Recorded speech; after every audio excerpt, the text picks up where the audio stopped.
galera do PVS, o maior pré-vestibular do Rio de Janeiro. Tudo bem com vocês? Espero que vocês estejam bem. Meu nome é Lara, sou tutora de Geografia do Polo de Guapimirim e hoje a gente vai falar sobre um assunto extremamente importante, que é sobre as unidades de conservação, o SNUC, que é o Sistema Nacional de Unidades de Conservação. Mas e aí, você sabe o que é uma unidade de conservação? Então, uma unidade de conservação é uma área protegida porque ela vai ter uma grande importância paisagística, cultural, histórica e ambiental. Então a gente precisa proteger aquela área para que ela não seja destruída, né, pelo uso predatório da humanidade.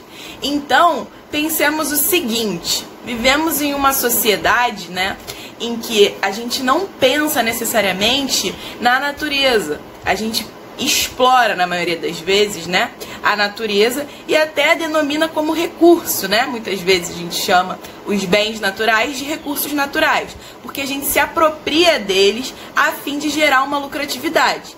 Então, a partir do momento que há essa apropriação capitalista da natureza, ela começa a ser cada vez mais escassa e danificada pelas ações antrópicas. E aí surge a necessidade surge a necessidade de haver áreas protegidas para que elas não sejam depredadas pela ação humana. E essa ação humana, ela pode estar relacionada, por exemplo, ao desmatamento, que a gente sabe que no Brasil muitos biomas foram degradados a partir do uso predatório da natureza, né? Principalmente a Mata Atlântica, que hoje, por exemplo, a gente só tem 8% desse bioma existente. E agora a gente vê mais enfaticamente, né, os biomas que estão mais ameaçados, que estão mais em pauta hoje, sendo o Cerrado e a Floresta Amazônica, já que a gente sabe que há um avanço do arco do desmatamento para a Floresta Amazônica e o Cerrado também passou por essa fase de avanço da fronteira agrícola. Então a gente vai ter, né, um uso cada vez mais exploratório da natureza. E com isso, né, surge cada vez mais a necessidade de ter áreas que sejam prioritárias para a preservação e conservação. Certo? E aí, com o início, né, com o surgimento das unidades de conservação, a gente acaba protegendo uma determinada área para que ela não seja degradada. E aí, né, pensando em unidade de conservação no Brasil, a gente vai ter a nossa primeira unidade de conservação surgindo em 1920, que vai ser o Parque Nacional de Itatiaia. E aí ele vai surgir, e só depois, na década de 70, que outras unidades de conservação começam a ganhar força no Brasil e começam a existir de maneira mais significativa. Porque em 1970 a gente vai começar a ver, né, no mundo inteiro, não apenas no Brasil, um debate acerca das questões ambientais, de como a sociedade vem utilizando, né, a natureza, certo? Então, a partir disso, a gente vê, por exemplo, em 1972, a conferência que aconteceu em Estocolmo para discutir essas questões, e a partir disso a gente vem discutindo, né, as questões ambientais durante os próximos anos. E aí, se você quiser assistir um vídeo que fale sobre os problemas ambientais, essas conferências, temos aqui também no canal do PVS, que foi até meu amigo Pedro que gravou. Então você pode acessar o nosso canal do YouTube e assistir esse vídeo, que eu acho bem importante também para entender a criação das próprias unidades de conservação. Mas, se a gente parar para pensar no surgimento de unidades de conservação, a primeira unidade de conservação que surgiu no mundo foi nos Estados Unidos. O presidente Abraham Lincoln, em 1894, criou a primeira unidade de conservação, que hoje, né, é conhecida como o Parque de Yellowstone, que muitas pessoas gostariam de viajar e conhecer esse parque, inclusive eu, mas quem sabe um dia. E eu falei com vocês que Yellowstone é um parque. Por que é um parque? Porque essas unidades de conservação, elas vão ser divididas em categorias. Tem duas principais, que vai ser a categoria de uso sustentável e as unidades que são conhecidas como áreas de proteção permanente. As unidades de conservação de uso sustentável vai poder haver a presença humana dentro daquelas áreas. Por exemplo, populações tradicionais vão poder viver, né, dentro daquelas áreas protegidas, porque acredita-se que o uso dessas populações tradicionais, como por exemplo os indígenas, os quilombolas e os ribeirinhos, tenham, né, um uso mais sustentável, orgânico e mútuo com a natureza. Então, né, por ter um antepassado histórico de sempre ter lidado de maneira orgânica com a terra, com a natureza, essas populações não ocasionariam grandes problemas ambientais ali. Muito pelo contrário, elas trariam até benefícios para aquela área.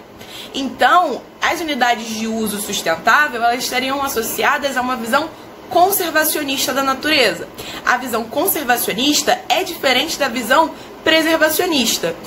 A visão preservacionista está associada com as áreas de proteção permanente. As áreas de proteção permanente são aquelas que não admitem a presença humana, vão vivendo ali cotidianamente, exceto, né, se for uma atividade relacionada ao turismo, à pesquisa científica ou até mesmo a atividades relacionadas à educação ambiental na área. Então vai admitir visitas rápidas e não moradias, né, estabelecimentos constituídos naquela área, certo? Então a gente precisa também se atentar nessa diferenciação entre as unidades de conservação de uso sustentável e as unidades, né, que são de proteção permanente, que aí não vai ter a presença humana, enquanto a outra pode haver. Mas aí a gente precisa lembrar do porém, pode haver a presença humana morando, se constituindo dentro da unidade, como por exemplo as APAs, que é a área de proteção ambiental, certo? E um exemplo de APP, que é a área de proteção permanente, pode ser os parques, por exemplo, o Parque Nacional de Itatiaia, o Parque Municipal Natural de Nova Iguaçu. Então, quer dizer, existem, né, essas duas diferenciações que a gente precisa sempre lembrar. Hoje no Brasil existem 1.847 unidades de conservação, sendo que elas podem ser administradas, né, por órgãos federais, estaduais ou municipais. Sendo que 889 unidades de conservação são federais, 189 são estaduais e 189 são municipalizadas. Então a gente tem aí essa divisão entre esses três órgãos, federal, estadual e municipal, que vão aí ajudar na gerência dessas unidades de conservação. Lembrando sempre que essas unidades de conservação, elas não são apenas de responsabilidade, né, dos governos, do Estado. Elas também são de responsabilidade civil. É muito importante que a sociedade se atente e se preocupe com as questões ambientais. E agora, gente, vou voltar aqui com vocês e gostaria de fazer uma questão que caiu no simulado de vocês e que também fala sobre o Sistema Nacional de Unidades de Conservação, o SNUC, que é o tema da nossa aula. E a questão, ela vai dizer que o SNUC estabelece critérios e normas para a criação, implementação e gestão das unidades de conservação, sendo instituído pela Lei número 9.985, de 10 de junho de 2000.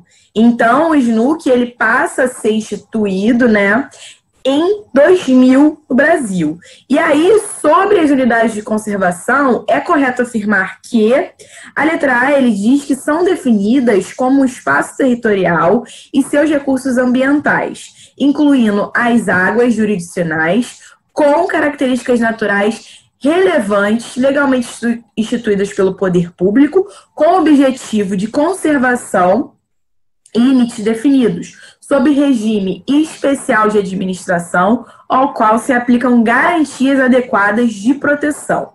A letra B diz que, dentre seus objetivos, o SNUC, ele visa proteger as características relevantes da natureza geológica, geomorfológica, espeleológica, arqueológica, paleontológica e cultural, com exceção dos recursos hídricos e edáficos. Na letra C, diz que as unidades de proteção integral são as únicas unidades de conservação integrantes do SNUC. Na letra D, diz que os parques nacionais fazem parte do grupo de unidades de uso sustentável. E a letra E diz que as unidades de proteção integral não estão integradas ao SNUC. Então, galera, lendo todas essas alternativas, a gente chega à conclusão que a letra A é a única que caberia como a alternativa correta. Por quê? A letra B, ele diz que entre os objetivos do SNUC, a proteção não faz parte, né, com exceção dos recursos hídricos e os edáficos. Os edáficos são os recursos pertinentes ao uso do solo. Então, quer dizer, o SNUC, ele vai sim ter características referentes à proteção dos recursos hídricos e edáficos, certo? Na letra C diz que as unidades de proteção integral são as únicas pertencentes ao SNUC. Quando não, né? Porque a gente sabe que existe as unidades de proteção integral e as unidades de uso sustentável, certo?